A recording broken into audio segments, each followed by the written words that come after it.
पिछले हफ्ते का ओपीएम का ये तो मिल गया अभी फॉलोअप सब लोगों को। तो आज के केस को थोड़ा सा डील करते हैं। तो आज के केस के बारे में क्या क्या सोचा। एनालिसिस बहुत अच्छे अच्छे आए। ठीक है। रेमेडी भी थोड़ा क्रैक हुआ है। तो चलो अभी थोड़ा थोड़ा उसके ऊपर थोड़ा सा फोकस करते हैं, केसेस के ऊपर, केसेस को कैसे क्रैक किया, ये चीज को हम सोचते हैं थोड़ा सा। चलो चलो चलो, फटाफट करना है हमें। ओपीडी में हमें पेशेंट ज्यादा समय नहीं देता है। ठीक है। और उतने समय में हमें वो केस को क्रैक करना होता है, और उसके बाद में रेमेडी देके उसको क्लियर करना होता है। ठीक है। तो ये जो पेशेंट था उसको मैंने दवाई दे दिया और उसको बोला शाम को फोन करो आप। तो वो उसका बोलना था कि सर मेरे को ना टॉयलेट को जाने को भी डर लगता है। मतलब क्या होता है ना, टॉयलेट हो जाती है और उसके बाद में जब मैं वो मतलब टॉयलेट में देखता हूँ तो वो देख के मेरे को डर लगता है कि इतना सारा खून जो है वो निकल रहा है। लेकिन पहले डोज जैसे उसने लिया, 3 डोजेस बोला मैंने 214 से के। उसके बाद में उसका फोन आया, सर ब्लीडिंग ही नहीं हुआ बोले, एक बूंद भी ब्लीडिंग नहीं हुआ, बहुत अच्छा लगा बोले। तो ठीक है यार। तो ऐसे वैसे हमें थोड़ा सा रिजल्ट देने होते हैं पेशेंट्स को, ताकि हम अच्छी तरह से जो हमारा जो एक्यूट का ओपीडी है उसको कैप्चर कर सके। ठीक है। क्रोनिक की ओपीडी तो हमारे पास आती रहती है, लेकिन हमें थोड़ा सा एक्यूट के ऊपर, ताकि हम हमारा जो नेक्स्ट जनरेशन आएगा उसके लिए थोड़ा सा जमीन बना के रखते हैं। ठीक है। फटाफट फटाफट उनको रिजल्ट मिलेगा तो एटलीस्ट लोगों का भरोसा हो जाएगा। ठीक है ना। तो यार होम्योपैथी फास्ट में काम करती है। तो वो जो पेशेंट था उसके पास में फिर एक दूसरा पेशेंट था, उसको बहुत डाउट था कि सर ये मेरा मतलब पेन ठीक होगा कि नहीं होगा। वो पूछने के लिए आया था कि सर मेरा दर्द ठीक होगा, नहीं तो फिर मैं पहले एलोपैथी में जाके आता, दर्द ठीक कर देता, बाद में फिर आपने आराम से दवाई देते रहो। तो वहां के वही उसको भी डोज दिया और फिर बिठाया उसको। उसके बाद में उसको भी आधा से पौन घंटे में आराम हो गया, वो घर पे चले गया। So this type of selection हमें होम्योपैथ लोगों को आना चाहिए, ताकि हम फटाफट फटाफट फटाफट एक आधा दो केस हमारा थोड़ा सा बाउंस हो सकता है कि यार उसको रिजल्ट नहीं मिलता है, लेकिन फिर भी हमने कोशिश करते रहना चाहिए। ठीक है। तो आज का केस के बारे में थोड़ा सा पढ़ लेते हैं कि आज का केस कैसे था। तो ये जो बंदा था वो एक्चुअली कोई तो भी 26-27 तारीख को पहले आके गया मेरे पास में, लेकिन मैं थोड़ा सा लेट हो गया। तो उसने क्या किया कि नहीं यार इतना ब्लीडिंग हो रहा, तो अपन क्या करते, पहले एक डॉक्टर जो है वहाँ के जो पाइल स्पेशलिस्ट है उनको दिखा के आते हैं। फिर वो वहाँ पे पेशेंट जो है वो दिखाने के लिए चले गए। लेकिन वहाँ की दवाई लेने के बाद में भी उसको कुछ आराम नहीं हुआ। तो मैंने उसको बोल रहा कि यार मतलब दिक्कत क्या है। तो बोले सर मेरे को ब्लीडिंग बहुत ज्यादा होता है, लगभग 8-15 दिन से। मैंने उसको पूछा कि और ये 8-15 दिन से तकलीफ है, लेकिन उसको एक्चुअली तकलीफ उससे पहले की है। थोड़ी थोड़ी कभी कभी होती थी, उसके बाद में छोड़ देता था। लेकिन इस बार जो तकलीफ हुई उसको, तो ये 5 दिन से उसको ब्लीडिंग हो रहा स्टूल में, और इतना सीवियरली हो रहा था कि वो डर गया। तो सब ब्लीडिंग हो रहा है, तो मोशन के साथ में उसको ब्लीडिंग हो रहा है। तो मैंने उसको बोला कि यार अचानक में कैसे क्या शुरू हुआ ये तकलीफ। तो बोले सर मेरा गाड़ी से घूमना होता है, एजेंसी में काम करता हूँ, तो हर जगह पे जाता है, ऑर्डर के लिए जाओ, फिर ऑर्डर डिलीवरी के लिए जाओ, फिर पेमेंट्स के लिए जाओ। वहां पे जाके थोड़ा सा कभी कभी कोई कोई लोगों के साथ में थोड़ा सा झकमक हो जाती है, तो गुस्सा आता है। ठीक है। तो उसने बोला कि यार कहीं आप बाहर गाँव काम करते हैं कि नहीं। बोले सर गाँव में ही काम करता हूँ, लेकिन बाहर गाँव की मेडिकल एजेंसी में, मेडिकल्स में मेरे को जाना होता है। ठीक है। तो तो ये पेशेंट था। तो ये जो है वो पहले मेरे पास में आया था, लेकिन मतलब उसको 10-8-15 दिन पहले बता, लेकिन उसने सोचा कि चलो बाई चांस आया होगा तो फिर इसलिए उसने कुछ दिन में नहीं, लेकिन 5 दिन से आ, वो बहुत ज्यादा हो रहा है। तो उसने वो एक्चुअली एक दूसरे पेशेंट ने उसको रेफर किया था मेरे पास में। तो मैंने उसको पूछा कि यार आप आए थे तो फिर दवाखाना में मैं नहीं मिला। तो बोले मतलब यार तू 5 के बाद में आया हूँगा। नहीं नहीं, बोले सर मैं सवेरे ही आया था, लेकिन इन्होंने बोला कि आप लेट हो रहे हैं, तो यहाँ से डॉक्टर आ सकते हैं या नहीं आ सकते। तो चलो कुछ बात नहीं है। तो मैंने उसको बोला कि यार अभी इतने में लाइफ में कुछ ऐसा स्ट्रेस वगैरह है। तो बोले नहीं सर कुछ टेंशन नहीं है। तो टेंशन नहीं है, मतलब यार फिर टेंशन नहीं है तो फिर तकलीफ क्यों होना चाहिए। बोले बोले सर ऐसा टेंशन तो कुछ नहीं, उल्टा मैं अभी फ्री हूँ। मतलब ठीक है फ्री है तो कोई अच्छी बात है, मतलब कोई इश्यू नहीं है। थोड़ा सा दर्द होता है, लेकिन लैट्रिन में जब जाता हूँ तो बहुत ज़्यादा ब्लीडिंग होता है। बोले पेन इतना ज़्यादा नहीं होता है, थोड़ा सा दर्द होता है, थोड़ा सा दुखता है, लेकिन इतना ज़्यादा कुछ नहीं है। ठीक है। तो तो वो जब वो 26 तारीख को मेरे पास में आया तो वेट नहीं कर पाया, तो उसके बाद में फिर वो कोई तो भी एलोपैथी डॉक्टर के पास में गया। वहाँ पे जाने के बाद में उसका कंप्लीट जो पेन है वो बैठा नहीं, उल्टा उसका बढ़ गया।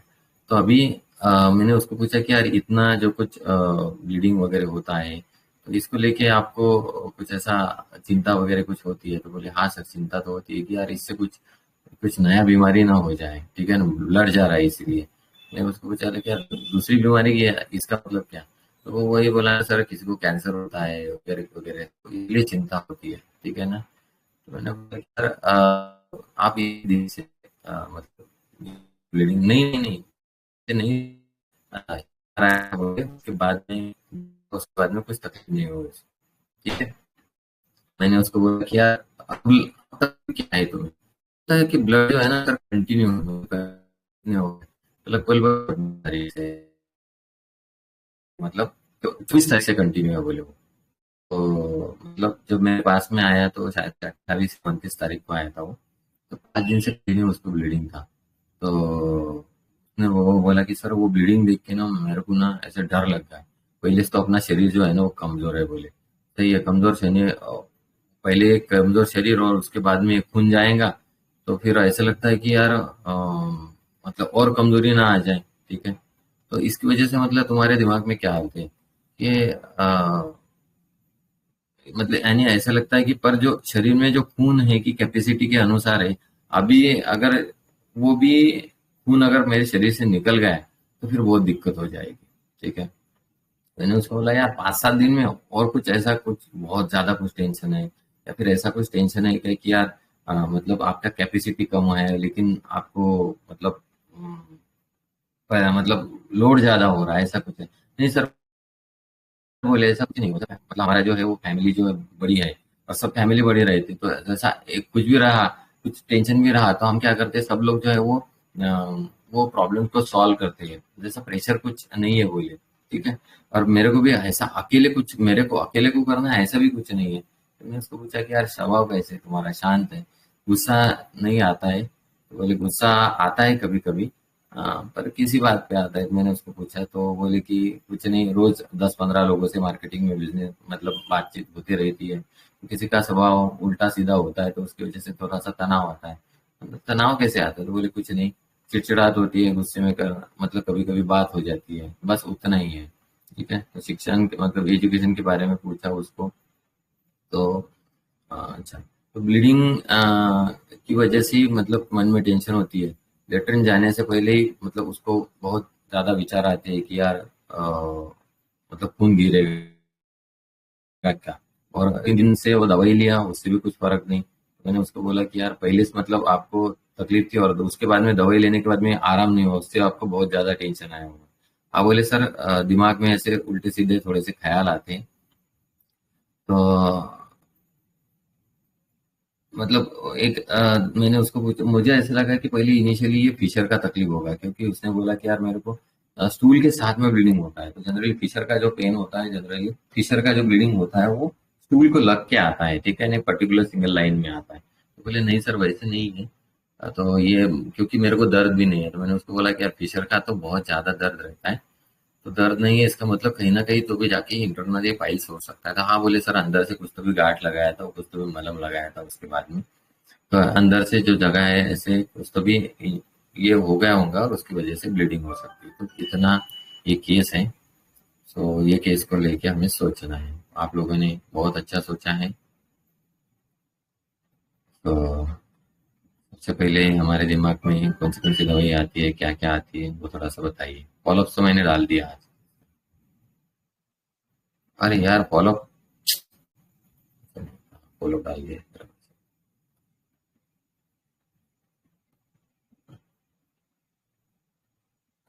चलो, कुछ सोचा? सिंपल सा केस है।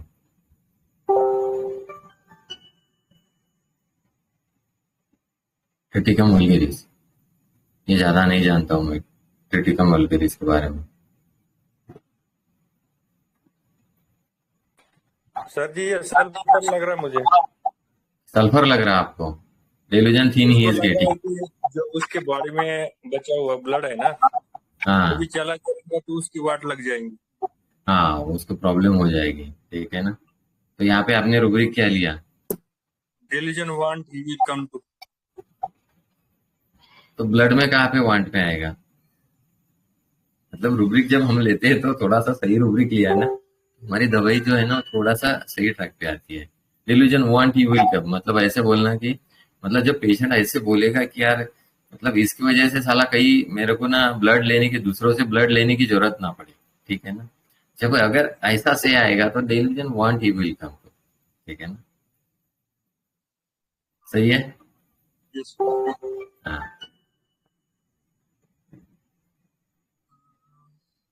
रेमेडी मतलब आप थोड़ा सा एक पैरेलल ट्रैक में सोचे हो रेमेडी, क्योंकि हमारे दिमाग में वही आएगा। अभी ये केस में हमारा अलग अलग एंगल से हम मतलब दवाई के बारे में आता है दिमाग में। तो कैसे आएगा? सबसे पहला आएगा कि यार ये बंदे को बहुत डर लगा, तो वहां से हम एक अलग से दवाई सोचेंगे। फिर वहां पे लगेंगे कि यार मेरे शरीर में इतना खून है, उससे अगर ये कम हो जाएगा तो वो दिक्कत हो जाएगा, इसको लेके अलग से दवाई सोचेंगे हम, ठीक है। और मतलब इसका थोड़ा सा आईपीआर लेके कि यार ये जो बंदा है इसके फैमिली कैसा है कि यार इसको कोई टेंशन नहीं है, ठीक है। अभी ये एक एंगल लेके भी हम दवाई दे सकते हैं। तो इतने दिन से उसने इतना कुछ ज्यादा सोचा नहीं, टेंशन नहीं लिया, बीच में होता था उसको इतने, लेकिन अभी 5 दिन से उसको ज्यादा तकलीफ हो रही, तब जाके वो सोच रहा है, ठीक है। फिर भी यहाँ पे बहुत सारे लोगों का कंफ्यूजन हो जाएगा कि सर ये मतलब यहाँ पे अलर्ट रूब्रिक ले या न ले, ठीक है। ये भी हमारे दिमाग में बहुत सारा है, तो ये भी अलग एंगल से हम सोच सकते हैं, ठीक है। Yes yes. यस। डॉक्टर आशा ने बोला फियर सफरिंग। फियर सफरिंग मतलब क्या होगा कि पेशेंट की बात क्या होगी कि अगर सर जो मतलब कैसा होगा कि खून कम मतलब अगर हो जाएगा तो फिर कैसा रहेगा कि मतलब मेरे को खून चढ़ाने के लिए जाना पड़ेगा। और आजकल तो पता है तुमको कि मेरा ब्लड ग्रुप कोई तो भी XYZ अगर समझो रेयर है, या फिर रेयर भी नहीं है, लेकिन वहां पे जाने के बाद में अगर ब्लड लेना है हमें तो सर उसको डोनर देने पड़ते हैं। फिर वो डोनर का ये करो, मतलब ये हो गया सफरिंग। तो मतलब क्या होता है ना कि जो दर्द के साथ में जो चीजें आती है दैट इज द सफरिंग, ठीक है ना। मतलब इसको तकलीफ, उसको तकलीफ, खुद को तकलीफ, तो ये जो है वो दिस इज सफरिंग, ठीक है ना। फियर एक्स्ट्रा वैगन्स, हाँ ये सोच सकते हैं यार इतने दिन तक उसने नहीं सोचा, लेकिन अभी ब्लडिंग हो रहा, तो यार मतलब अभी बहुत ही ज्यादा हो गया है, अभी ये ज्यादा, इससे ज्यादा ना हो जाए, इससे ज्यादा ना हो जाए ब्लीडिंग, ये अगर आता तो हाँ वहाँ पे हम फियर एक्स्ट्रा वैगन्स ले सकते हैं। यहाँ पे दिक्कत क्या हो गई कि यार इसकी वजह से मतलब सर पहले इसने से तो ना चीजें, खून देख लिया सडनली, हाँ एकदम से ब्लड चला गया तो सर वो कंट्रोल नहीं कर पाया कि क्या हो गया हाँ हाँ हाँ, ठीक है।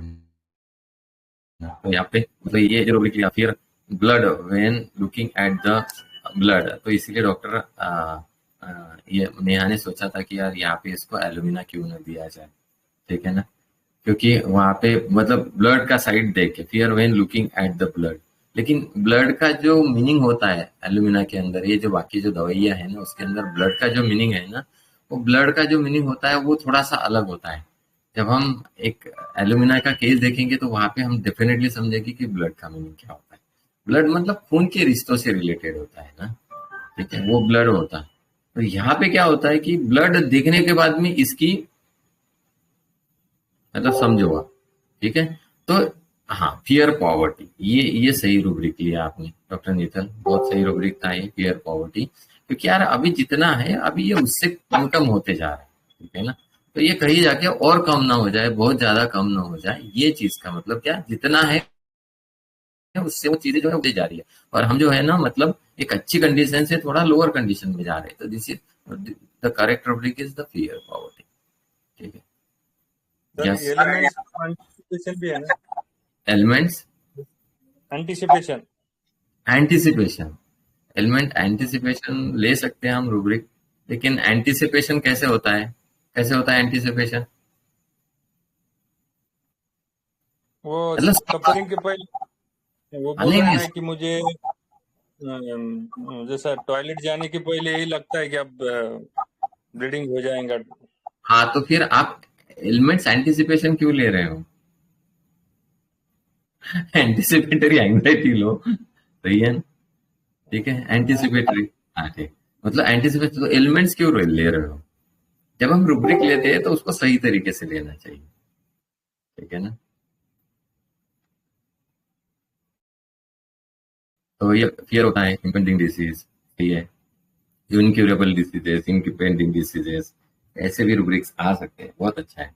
जब आप लोग रूब्रिक लिखते हैं ना तो वो स्क्रीनशॉट भी डाला तो बहुत अच्छा रहता है, ताकि उसके अंदर अगर कुछ दवाइयाँ रहती है तो हम थोड़ा सा उसको डिफ्रेंशिएट कर पाए, ठीक है। फियर इंजरी सही रूब्रिक है। डॉक्टर रूपा का फॉस्फोरस डीडी सल्फर आ गया है। तो डॉक्टर रूपा आपने क्या सोचा है, फॉस्फोरस या सल्फर, दोनों में से क्या?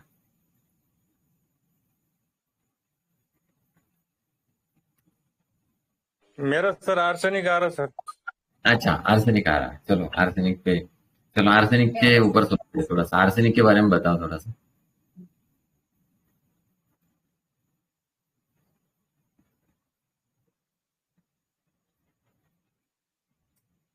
आर्सेनिक का बताओ, आर्सेनिक कैसे अभी आया? तक एंजाइटी हेल्थ में जाता, जल्दी आता, कैरी डिजायर दिखता। अच्छा, सही है। सो तो आपका भी यही है, मतलब वैशाली आपका भी आर्सेनिक ही है, आप भी आर्सेनिक पे लॉक करना चाहते हो?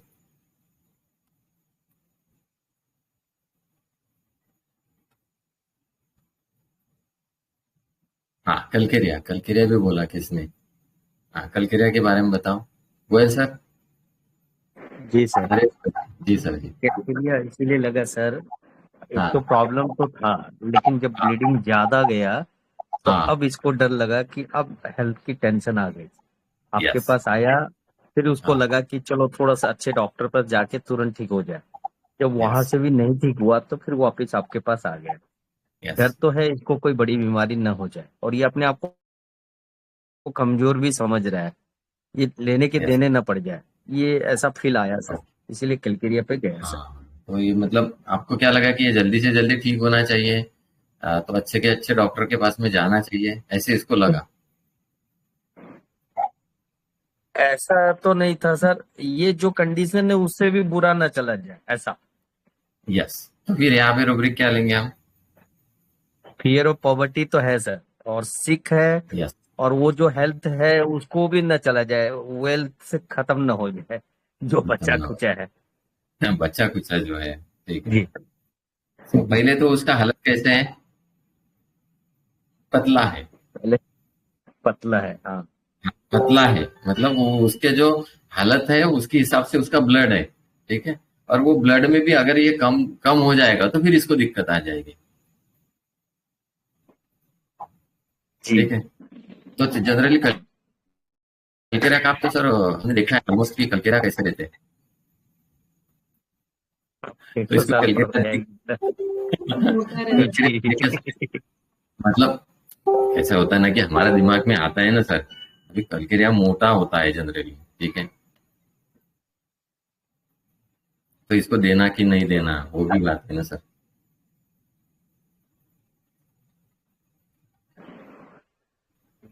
क्या करें सर? जी। सर कलकिरिया कार्ब में एक रूब्रिक है, क्योंकि कप निकल है ना, इसको हाँ तकलीफ हो गया तो वो तुरंत एक दूसरे डॉक्टर को बताया ना सर इसने। हाँ, बराबर है। तो कलकिरिया कार्ब भी दिमाग में आती है। कि कलकेरा का आप भी दिमाग में आती है, बराबर है, सही है, सही सोच रहे हैं आप। तो फिर मतलब उसको प्रिक लगने के बाद में फिर वो मेरे पास में है और मैं नहीं मिला तो फिर वो दूसरे डॉक्टर के पास में है। फिर वहां से आराम नहीं हुआ तो फिर मेरे पास में आया। यस। हाँ,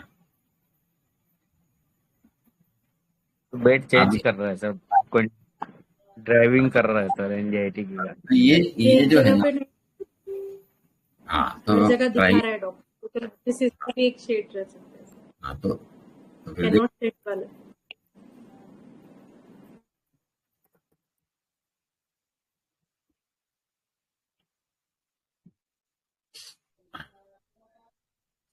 ठीक है। तो ये मतलब क्या हो गया इसका, anxiety driving from place to place. तो फिर अभी रूब्रिक का लिस्ट बन गया, अभी कौन सा दवाई दे? सर इतना एक्सप्लेनेशन के बाद तो फिर आर्सेनिक ही लगा मुझे, आर्सेनिक ही लग रहा है।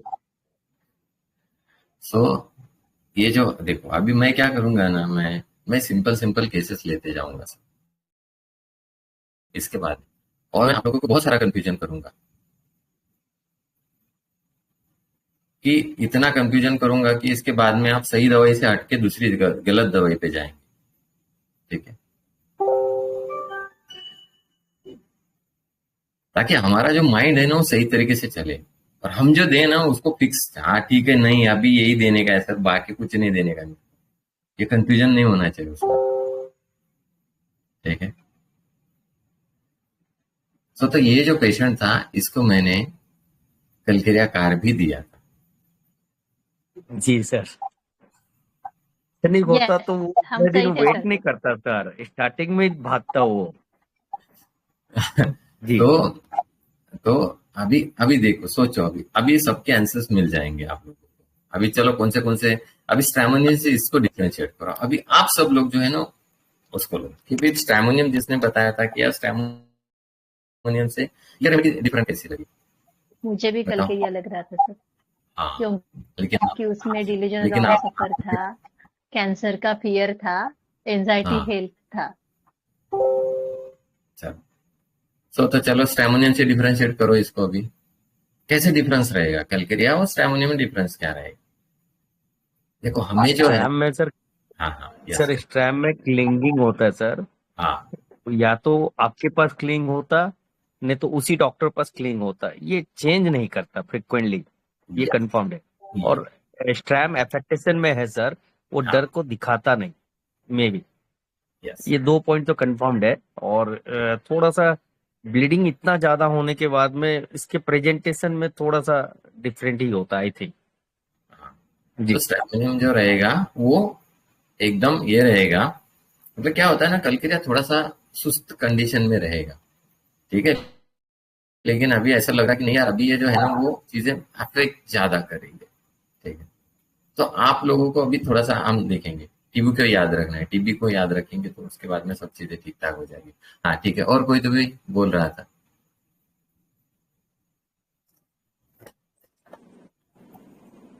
सर इसको डिफरेंशिएट कैसे करेंगे स्ट्रैमोनियम के साथ? सर थोड़ा और एक्सप्लेन कर दीजिए। हाँ तो अभी अभी तो देखो ना स्ट्रैमोनियम के साथ में कैसे डिफ्रेंशिएट करेंगे। ठीक है ना, स्ट्रैमोनियम क्या होता है ना, ठीक है ना, स्ट्रैमोनियम जब होता है ना, कि जब फर्स्ट टाइम ऑलमोस्ट कैसे होगा ना, स्ट्रैमोनियम स्ट्रैमोनियम का सिचुएशन ये रहेगा कि जैसे ही एज सुन एज उसका फर्स्ट ब्लीडिंग देख लिया,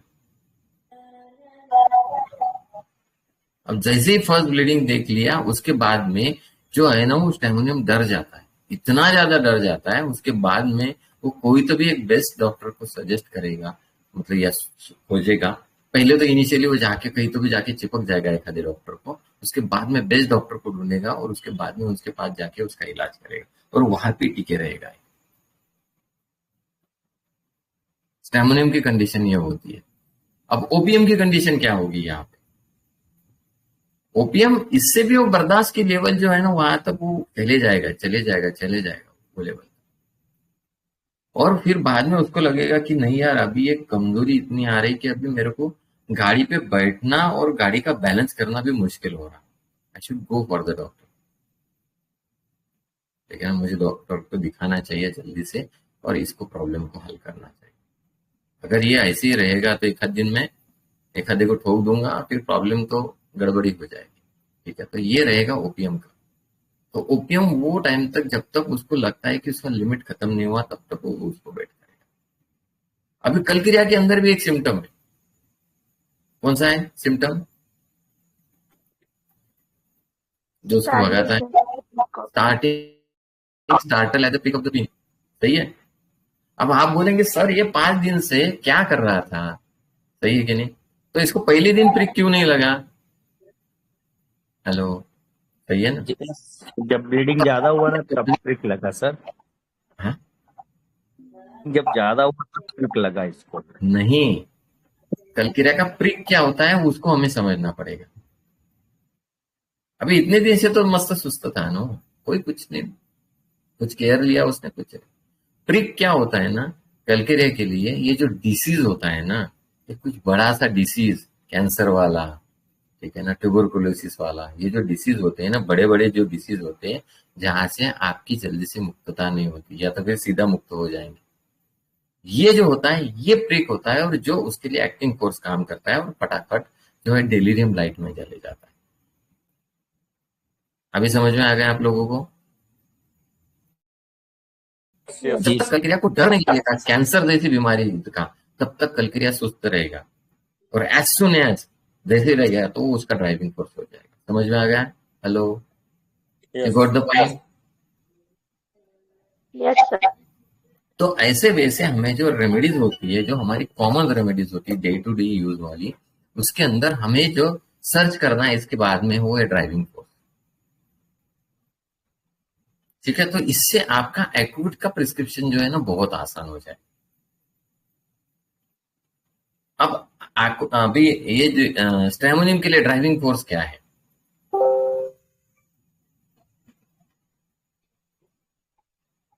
वो सोचो।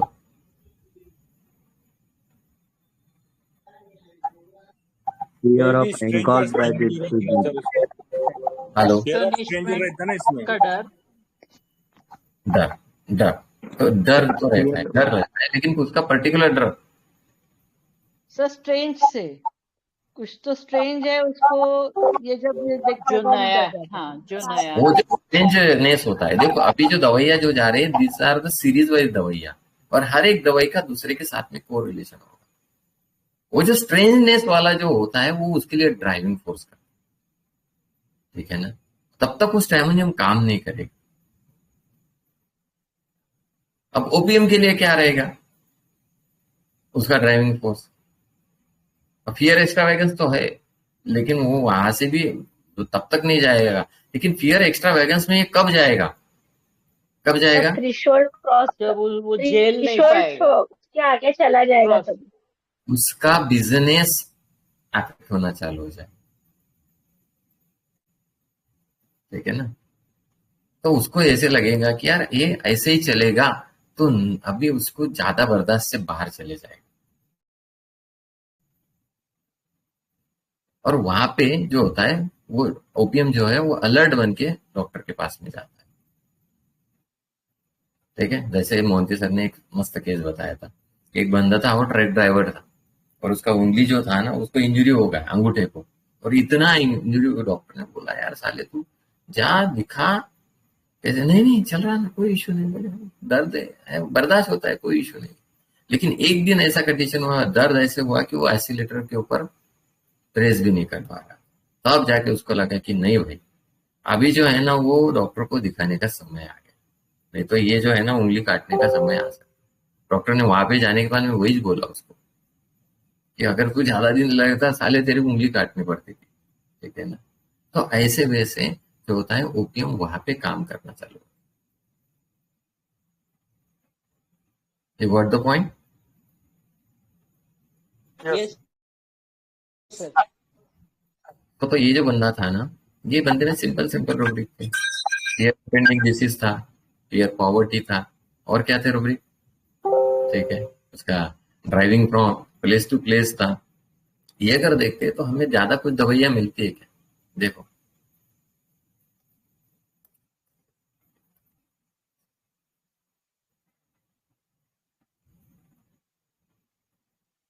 सिर्फ दो दवाइयां मिलती है, एक कलकेरिया मिलती है और एक स्पॉन्जिया मिलती है। Fear poverty, fear disease impending, driving force, मतलब driving from place to place, ठीक है ना। वहां पे बहुत ज्यादा कुछ दवाइयां नहीं निकलती है, लाइट डिजायर डालते हैं तो वहां पे सिर्फ दो रेमेडीज मिलती है, एक मिलती है कलकेरिया और स्पॉन्जिया, ठीक है। तो ये स्पॉन्जिया का एडेप्टेशन था ये केस में अगर देखे जाए तो। No sir. तो यहाँ पे सिंपल सिंपल सा हमें सोचना है कलकेरिया, ठीक है। और एक टिप बताता हूं मैं आपको, इससे भी बेहतरीन बताता हूँ।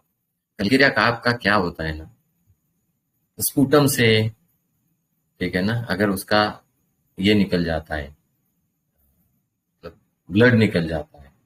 जब डर के आपके पास में आएगा पैरामेडिकल के का, ठीक है, मतलब कहीं से भी ब्लीडिंग हो गया और उसके बाद में उसको लगता है कि साला कैंसर तो नहीं है ना, ये जब दिमाग में आएगा तो definitely you can think about the calcarea का। Don't make the fix line, नहीं तो बोलेंगे कि सर आप आजकल में ऐसा कैसा उठपटांग सिखाना चालू कर दिया, ठीक है। तो उसका डर लगा है, मतलब माउथ अल्सर होता है और वो सवेरे ब्रश करता है और जब स्पीडिंग करता है और उसके बाद में जब देखता है अरे यार अल्सर से ब्लीडिंग हो रहा, मतलब साला बड़ा कुछ तो भी लोचा है। खांसता है 2-4 दिन तक सर्दी खांसी रहती है और फिर दूसरे दिन जब वो सवेरे खांसने के लिए जाता, खांसने के बाद में जब स्पूटम से ब्लीडिंग हो जाता है, क्या जाएगा डॉक्टर के पास में, सवेरे ब्लड आ गया। मतलब यहाँ पे आप लोगों को समझना है and you can think about the calcarea का। ब्लड देखा, फट गए, और ये होता है फियर, पिन प्रिक जो होता है उसके लिए ये होता है। तो अंडरस्टैंड हो गया? तो कलकेरिया को यूज करना भी आसान हो जाएगा। सर स्टामोनियम भी तो ब्लड देख के डरता है क्योंकि वो सडन है। हाँ, स्ट्रेंजनेस होना चाहिए उसमें, ठीक है ना, लेकिन उसका रिएक्शन कैसे रहेगा वो सोचो। 5 दिन रुकेगा क्या, स्ट्रेंजनेस में रहेगा क्या स्टामोनियम, सोचो। अच्छा सर, अच्छा। नहीं होगा उसका। 5 दिन रुकेगा, इतना स्ट्रेंज हो रहा, मतलब वहां पे जाके वो उसको टॉयलेट का सीट देखने के लिए डर लग रहा, सोचो आप। स्टामोनियम इतने स्ट्रेंजनेस में इतने दिन रहेगा क्या? सर तो अब ऐसे मुझे समझ आया। सर एक केस था मेरा कार्पल टनल सिंड्रोम का, तो स्टार्टिंग में हाँ, सर वो इतनी डरी थी, मुझे ऑपरेशन कराना ही नहीं है, तो सर मैंने उसको स्टामोनियम दिया, उसको काम नहीं किया। सर बाद में जब कैलकेरिया काप दिया सर, वो हंसते हंसते आई यूपीडी में नेक्स्ट हाँ, दिन। तो क्यों? सर वो वेट की ना, स्टामोनियम वेट नहीं करता सर। हाँ सर, Yes, yes. जैसे स्ट्रेंजनेस थैंक यू दिखता है, सर। कोई भी चीज में स्ट्रेंजनेस दिखा, वहां पे स्टामोनियम एक्ट करना चालू करता है, ये चीज को आप समझ लो पहले। और जब तक उसको फियर डिसीज, कोई तो भी इम्पेंडिंग डिसीज, इनक्योरेबल डिसीज या तो फिर ऐसा कैंसर जैसा बीमारी नहीं दिखेगा, तब तक कलकेरिया काम नहीं करेगा। कलकेरिया आएगा भाग के आपके पास, तो फियर पॉवर्टी के थ्रू आएगा, फिर अलग अलग उसका डायमेंशन जुड़ते जाएंगे। लेकिन और बहुत बार क्या होता है, कलकेरिया रुकता नहीं। अब जैसे उसको लाइट मिल गया है, मेरा मेन इंपॉर्टेंट चीज क्या था, वो था ब्लीडिंग। ब्लीडिंग रुक गया, then calcarea will wait for me, ठीक है ना। अभी कलकेरिया जो है ना रुकेगा, मेरे पास से रुकेगा, ठीक है। लेकिन वो डॉक्टर के पास में ब्लीडिंग रुका नहीं, क्योंकि pain was not the matter for him, क्योंकि पेन लेस था वो, मतलब पेन इतना ज्यादा नहीं था उसका, थोड़ा सा चुभन जैसा होता था, तो दैट मतलब pain was not affecting me, ठीक है, दैट मच। बट ये जो ब्लीडिंग था वो रुकना चाहिए था, वो ब्लीडिंग नहीं रुका, इसीलिए उसको लाइट नहीं मिला। Then he was searching for the light. अगर मेरे पास में भी अगर 2 दिन के अंदर, 3 दिन, 4 दिन के अंदर अगर ब्लीडिंग नहीं रुकता था, तो will leave me and go for the another doctor. समझ आ गया? So this is how the Calcarea delirium light acts.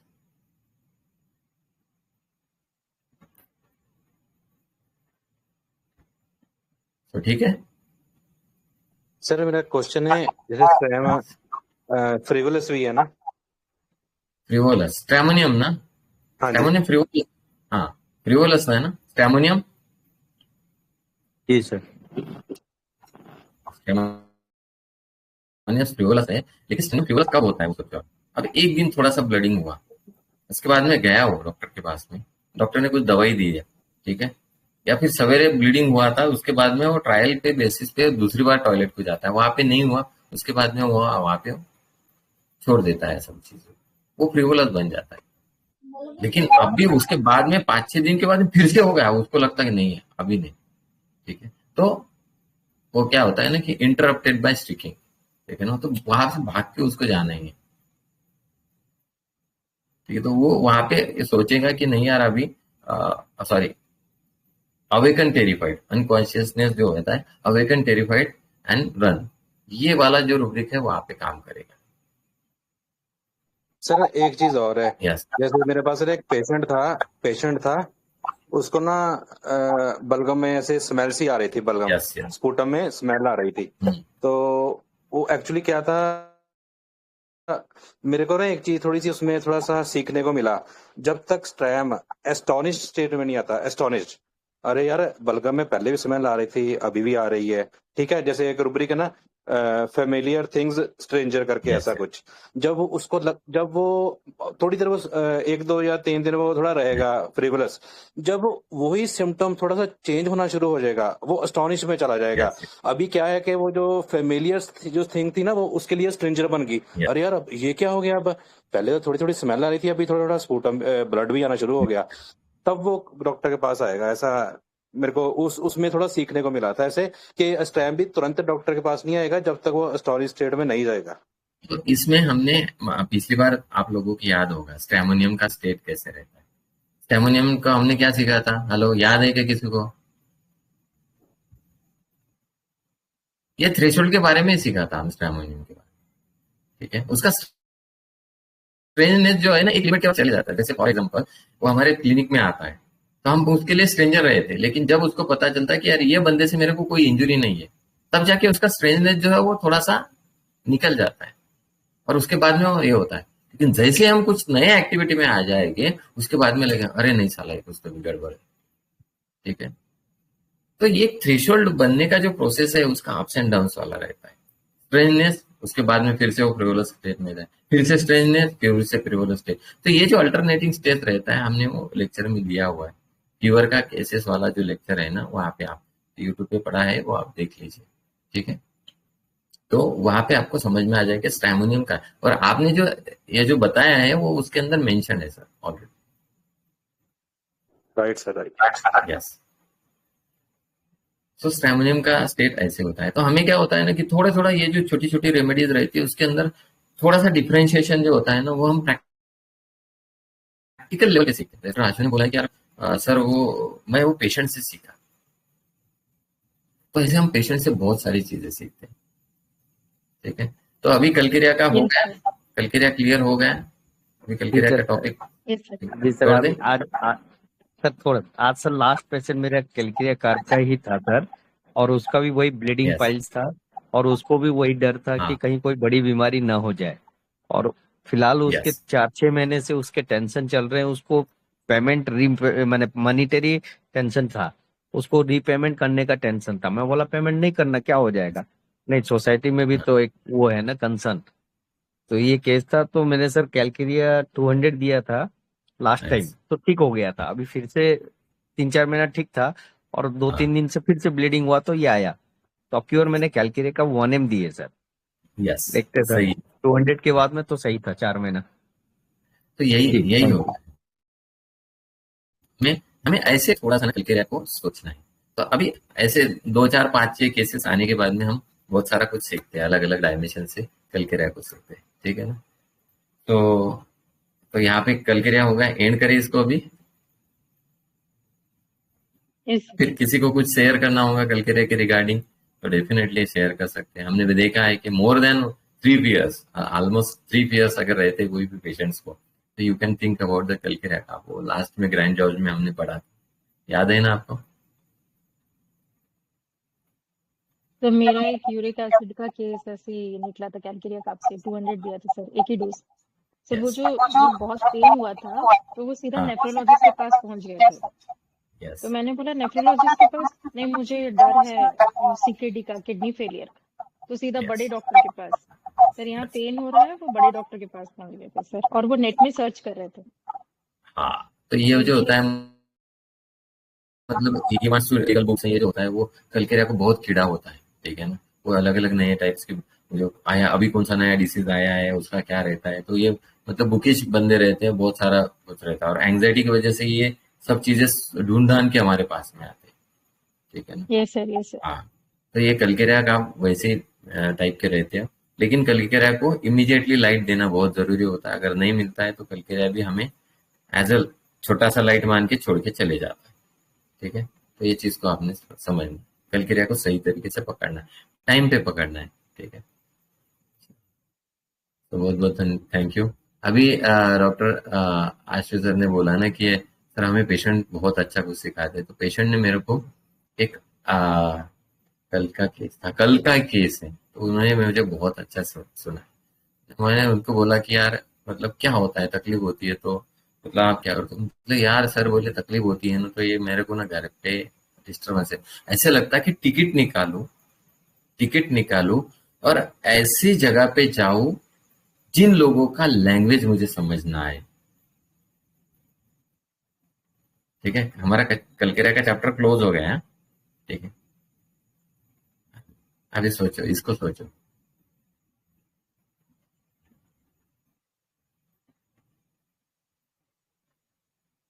मतलब इसको किरकिर नहीं मांगता है रे बाबा, किरकिर नहीं मांगता है किसकी।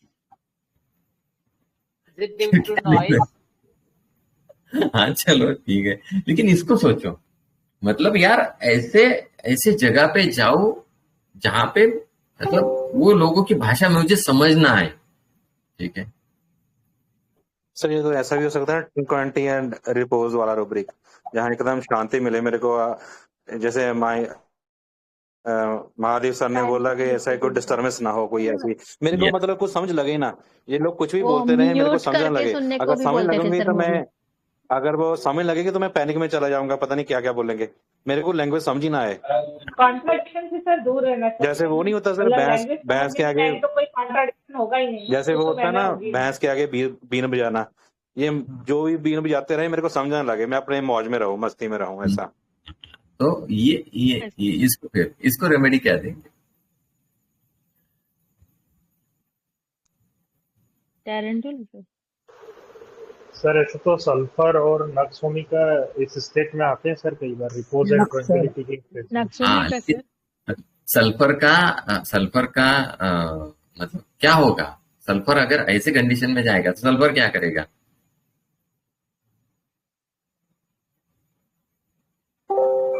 सर वो मतलब मैनेज करेगा एजुकेशन चीजों को। एवर्सन में सल्फर सर छोड़ के नहीं वो जाएगा। मतलब लो सल्फर समझो लेगा अभी, ना सर, रहेगा सल्फर अभी देखो मैनेज सबसे करेगा। मेन चीज क्या है ना कि मतलब अभी देखो ये रेमेडी है रिपोज एंड ट्रैंक्विलिटी, और ये जो बंदा है नक्सोमी का ही है। ठीक है, हाँ जी। लेकिन सल्फर से हम डिफरेंशिएट कैसे करेंगे फिर इसको, वो समझो।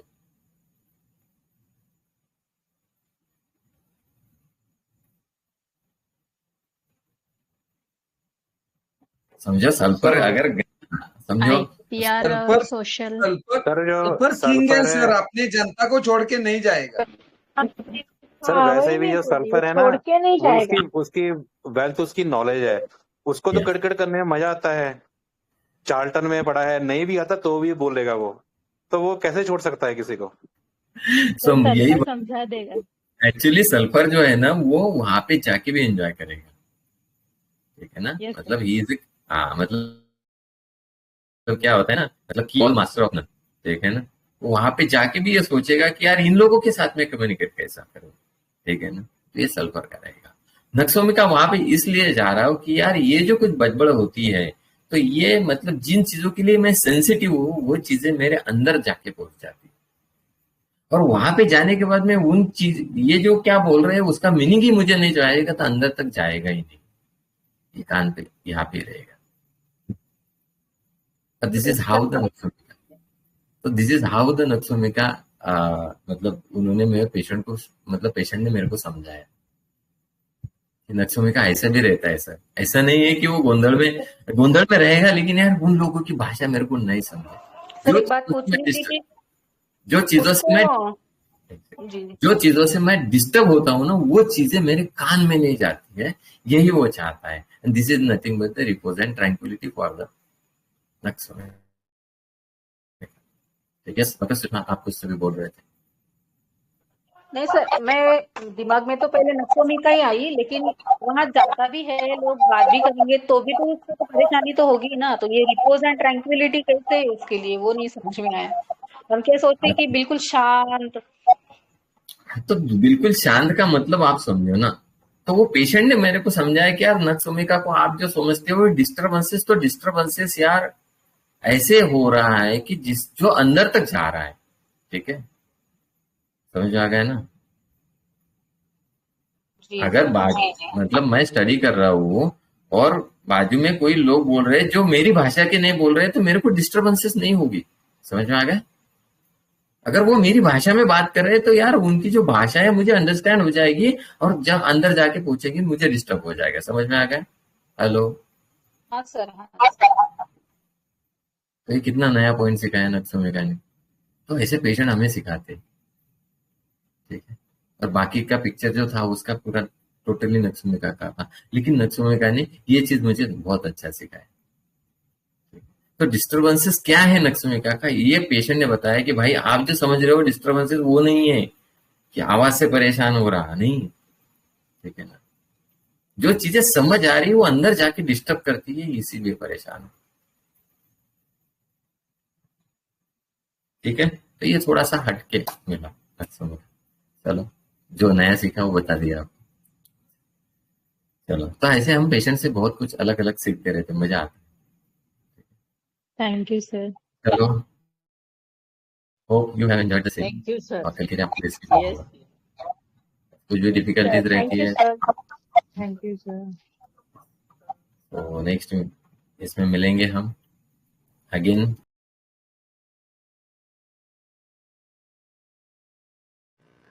Hello, good morning everyone.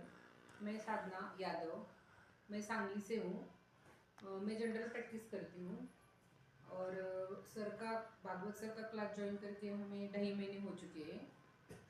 शुरू में सर से मैंने पूछा था कि सर सिर्फ मैं बेसिक कोर्स करूँ क्या, मटर मेडिका का नहीं किया तो चलेगा क्या, और थोड़ा फीस का भी मैंने ही पूछा था सर को। लेकिन बहुत अच्छा क्लास है मटर मेडिका का, तो सबको करना चाहिए क्योंकि मटर मेडिका का नॉलेज होना ज़रूरी है माइंड मेथड में। सर ने मटर मेडिका के लेक्चर्स और बाकी टीम ने जो सर के बाकी के डॉक्टर्स हैं उन्होंने अच्छी तरीके से हमें ईच एंड एवरी रेमेडी बताई है। सब ने बहुत अच्छे से एफर्ट्स लिए हैं, हर एक रेमेडी हम तक पहुंच चुकी है। तो मुझे मटर मेडिका का भी बहुत अच्छा लगा, इतना अच्छे से इंटरेस्टिंग वे से मटर मेडिका हमने कभी सीखा नहीं था कॉलेज लाइफ में। तो ये मुझे सर का अलग लगा। सर का जो कोर्स डिज़ाइन किया हुआ है वो बहुत अच्छे तरीके से किया है। इसमें आपको सब सिखाया जाता है, मतलब बेसिक बेसिक चीज़ें सिखाई है, केस टेकिंग डीपली सिखाया है। मतलब कॉलेज में सिखाया था डिप टेकिंग, लेकिन सर का केस टेकिंग का वे जो है वो अलग है, अच्छा है। मटर मेडिका का भी नॉलेज सर ने दिया है। उसके बाद पोटेंसी सबको थोड़े फार डाउट्स आते हैं पोटेंसी सिलेक्शन में, वो भी सर ने पोटेंसी सिलेक्शन का बहुत अच्छे से समझाया है। और मुझे बेसिकली ये कोर्स बहुत अच्छा लगा, एक फैमिली जैसा लगा। और इस प्लेटफॉर्म में सभी को लिया जाता है, मतलब जो ज़्यादा नॉलेज है या ज़्यादा दिन से प्रैक्टिस कर रहे हैं होम्योपैथी की, उनको ही नहीं, जिनको नहीं आता है हर एक को यहाँ पे चांस दिया जाता है, इनकरेज किया जाता है, हर एक का कॉन्फिडेंस सर बढ़ाने का काम करते हैं। डेरी सर ने भी बहुत पुशअप किया है हमने प्रेजेंटेशन के लिए। और जब हम मटर मेडिका का क्लास सुनते थे ना, तो हमें भी ऐसा लगता है कि हमें भी इन सभी जैसा है ना एक दिन प्रेजेंट करना ही है। और सर जो बताते हैं एकदम पेशेंसली आंसर्स देते हैं, और सर हंस के बात करते हैं, कभी भी ऐसे थके नहीं रहते, एनर्जेटिक रहते, फुल डे सर एनर्जेटिक रहते हैं। और सर की लाइव ओपीडी, मतलब मुझे थोड़ी सी क्यूरियोसिटी थी कि ये लाइव ओपीडी क्या है, लाइव ओपीडी क्या है। इतने सारे पेशेंट्स और इतने फटाफट सर होम्योपैथी प्रिस्क्राइब करते ना, वो मुझे ज़रा इंटरेस्टिंग लगा। जीपी के तो ज़्यादा रहते हैं पेशेंट, लेकिन होम्योपैथी में भी इतने पेशेंट होते हैं और इतनी क्विकली हम आंसर कर उनको दवा दे सकते हैं, मेडिसिन। ये बात मुझे अलग लगी। लाइव ओपीडी बहुत अच्छी है, लेकिन हमारा नॉलेज अभी इतना नहीं है, लेकिन सर ने वो हमें लाइव ओपीडी दिखाई, वो भी मुझे बहुत अच्छी लगी। कॉन्फिडेंस और पुशअप एनकरेज जो करते हैं हर एक को, तो वो ऐसे कोर्स या ऐसा नहीं लगा मुझे, एक फैमिली जैसी ट्रीटमेंट यहाँ पे मिलती है, किसी को कम नहीं समझते सर, सबको एक जैसा, एक साथ, एक सबको एक जैसा नॉलेज दिया है सर ने, भर भर के नॉलेज दिया है। और मुझे सभी के थैंक्स कहने हैं, मटर मेडिका टीचर्स जो हमारे थे, सभी डॉक्टर्स, डेरे सर और भागवत वाले सर। तो ये हमारा क्लास खत्म हो जाने के बाद है ना, तभी भी हमारे साथ हमें ना सर के साथ जुड़े रहना है, ताकि हमें और उनसे नॉलेज गेन कर सके। अभी तो हम सीख रहे हैं सर से, तो हमें आशा रखती हूँ कि सर के साथ हम हमेशा ऐसे ही बने रहे। Thank you so much sir, thank you sir इतनी ऊंचाई पे लेके जाते हैं कि पता ही नहीं चलता है कि हमने कब इतना बड़ा पहाड़ चढ़ दिया है। मतलब एक गहराई तक सर बाद में हमें लेके जाते हैं, जो शुरू में हमें अंदाजा नहीं आता है कि हम आगे आगे इतना चलने वाले हैं।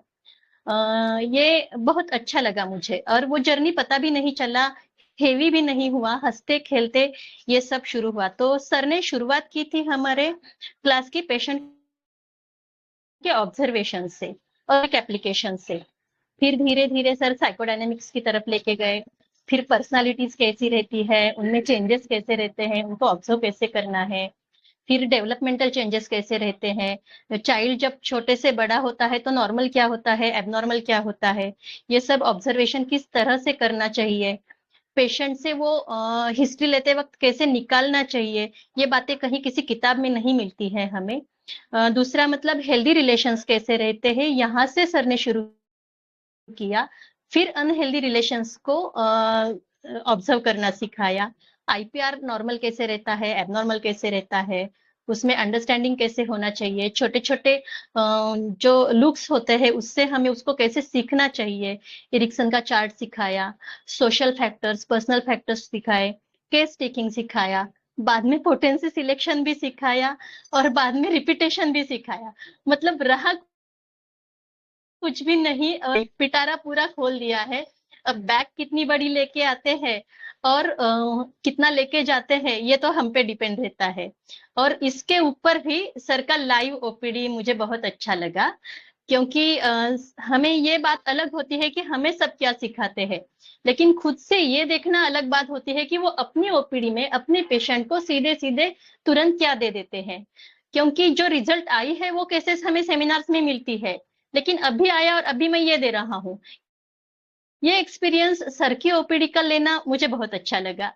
तो सर 1-2 मिनट्स में सच में बताना मुश्किल है कि आपने क्या दिया है, लेकिन बहुत अच्छा है ये स्टडी मटेरियल, शेड्यूल्ड और क्लासेस भी मुझे तो बहुत अच्छी लगी। और मैं सबको बताऊंगी कि सच में ये बहुत अच्छे लाइन पे लेके जाती है हमें, और बहुत अच्छे से हमारा केस टेकिंग में, रिजल्ट्स में इम्प्रूवमेंट हो जाता है। Thank you sir, thank you very much for everything up till.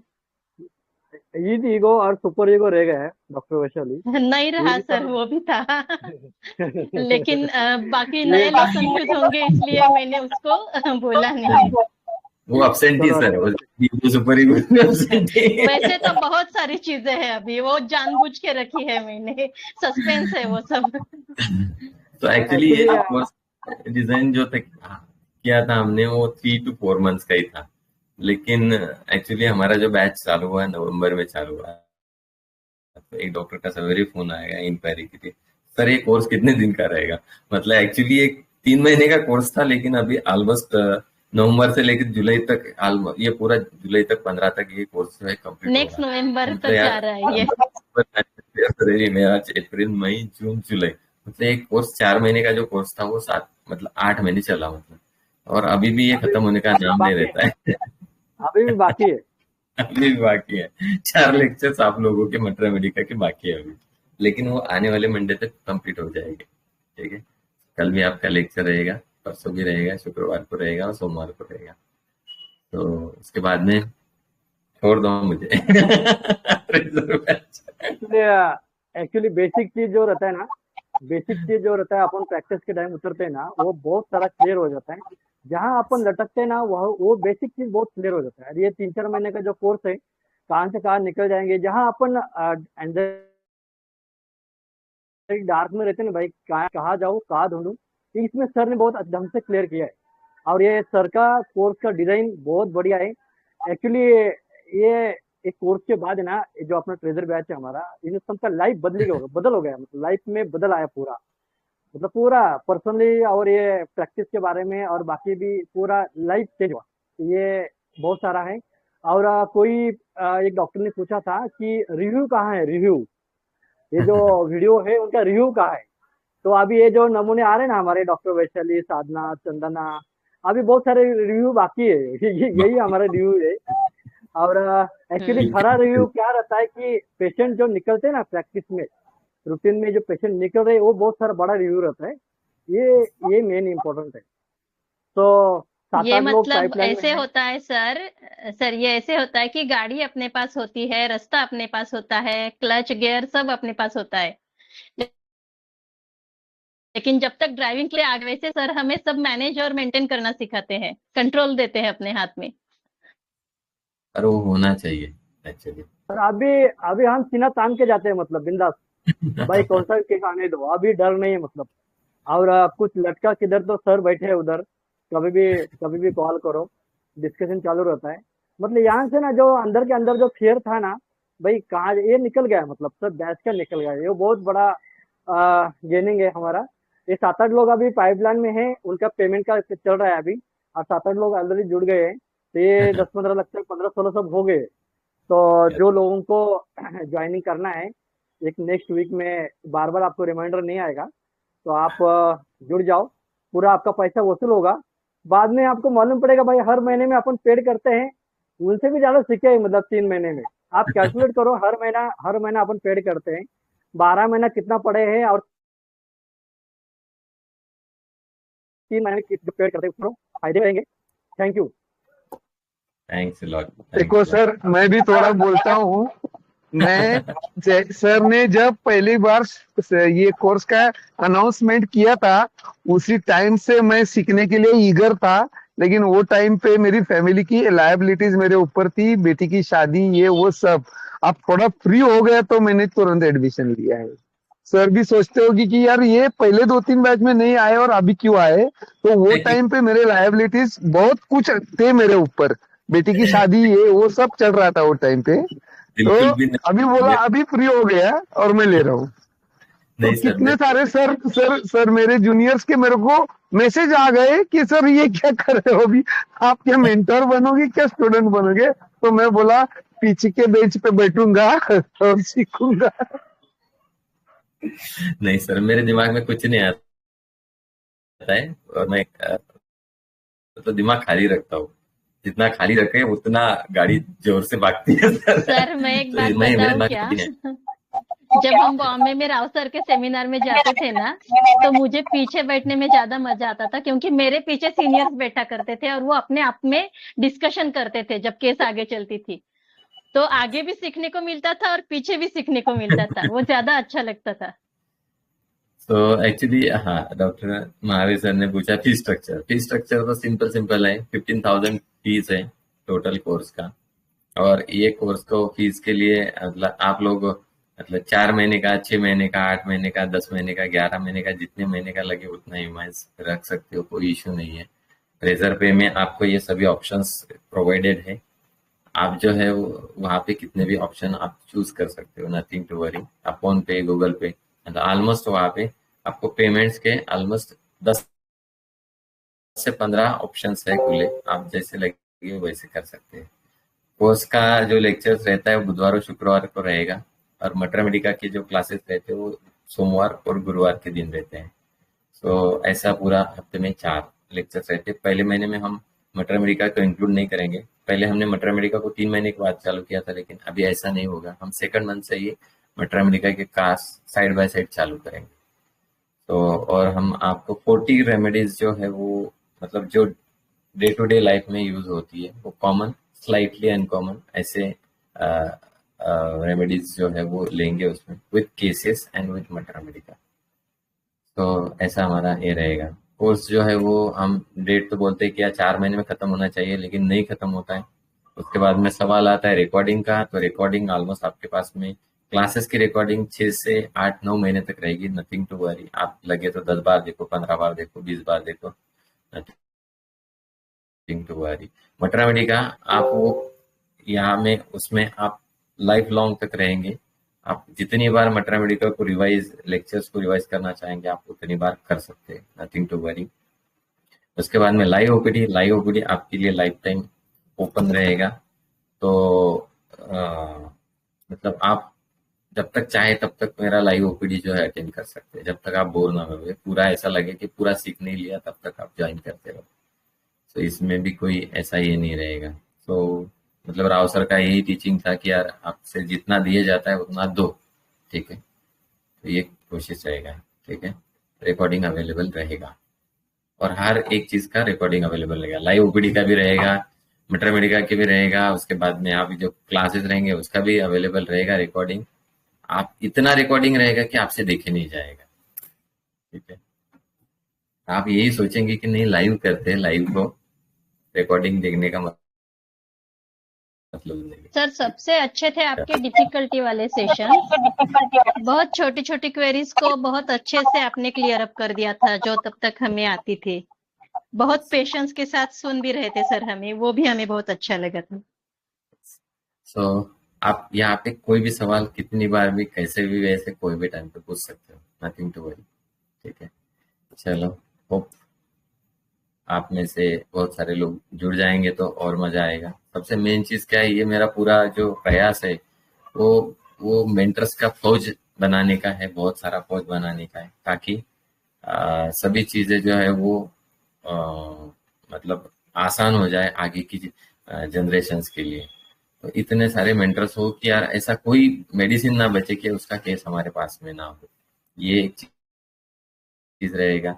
जो लोग अभी तक किसी ने कुछ प्रेजेंट नहीं किया वो लोगों को भी हम कोशिश करते कि यार पीपीटीज कैसे बनाना है, लेक्चर्स कैसे लेना है, वीसी स्टार्ट कैसे करना है, रिकॉर्डिंग कैसे करना है, उसमें बीच में से वीडियो दिखाना है तो कैसे दिखाना है, ये सभी टेक्निकल चीजों को भी हम ये करते हैं ताकि वो प्रैक्टिशनर से प्रैक्टिशनर ना रहे, वहां से वो मेंटरशिप में आए। और अभी तक जितने सारे मेंटर्स जो मैटरमेडिका के लेक्चर्स रहते हैं वो फर्स्ट सेकंड थर्ड बैच में से है।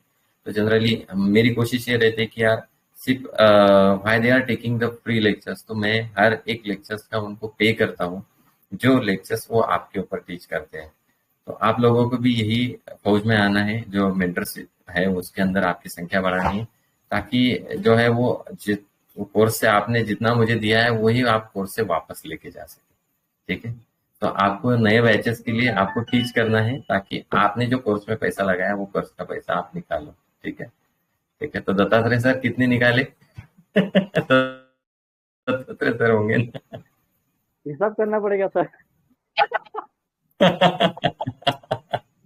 दत्तात्रेय सर ने